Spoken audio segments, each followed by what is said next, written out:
travelers, if you are planning on traveling in the next few months while COVID is still amongst us, and you want to find out what's really happening at the resort that you're planning to visit, here are the top tips for how to find out what's really happening without the sugar-coated version, so you can get the real deal, the real information, and decide whether or not that is going to be a trip that you want to take.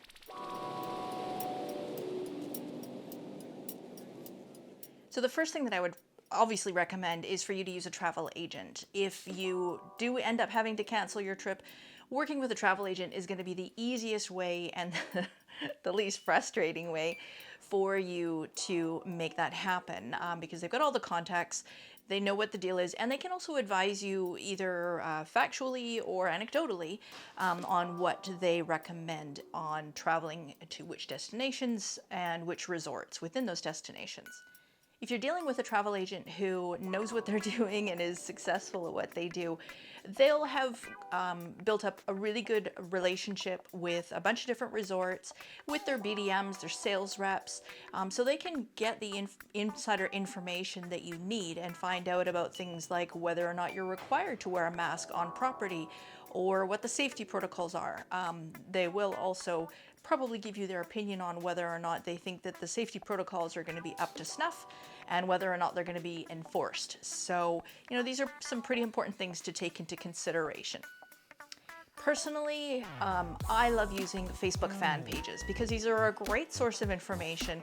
Unlike TripAdvisor, where anybody can write a review, on Facebook, people don't tend to sign up to join a group when they have ulterior motives.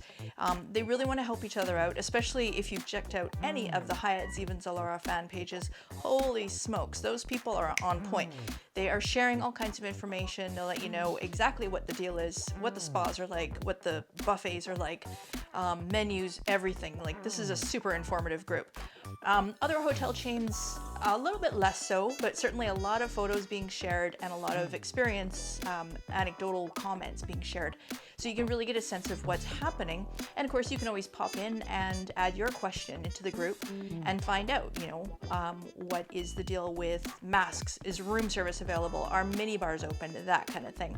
So Facebook fan groups, fan pages for sure, is a really good source of information. Now, of course, I wouldn't be here on YouTube if I wasn't a true believer in the power of sharing messages and information on YouTube. So that's another really good resource. Just, you know, maybe watch out for the more polished versions of the videos that you see because, well, I think it's just a common belief that if you see something that's super polished and super pro looking, it may not be quite the legit version. It might be a little bit more polished version of the message that you're trying to hear. You know, you've seen my videos before. You know, I sort of do the down and dirty version of it where this is what it is, this is what you're going to get, because I want you to know what to expect, and it's up to you to decide if that makes you comfortable or not to travel. So definitely YouTube videos, check them out. Instagram is another good source. It's not the best, it's not the most reliable, but it is a good way to find out information on what the beaches look like. It's really, trust me, it's really hard to Photoshop out seaweed out of a beach picture. So, you know, you can look at the destination, you can search by destination through the hashtags, that kind of thing. The tricky thing is, I mean, right now I could post a photo or a video from 3 years ago on Instagram, and you're not going to know if that was from today or from 3 years ago or 10 years ago. So, you know, just be wary of that. But these are my top 4 tips for where you can find information. And if you have any questions about any particular destinations, please comment below. I am currently working on a series of videos for the different resort brands to give you a sense of, you know, how they're reopening and what their different changes are going to look like. So in the process of that, so stay tuned. If you enjoyed the video, please give it a thumbs up, and don't forget to subscribe so that you do get notifications of those other videos as they come out. Thanks, and have a great day, everybody.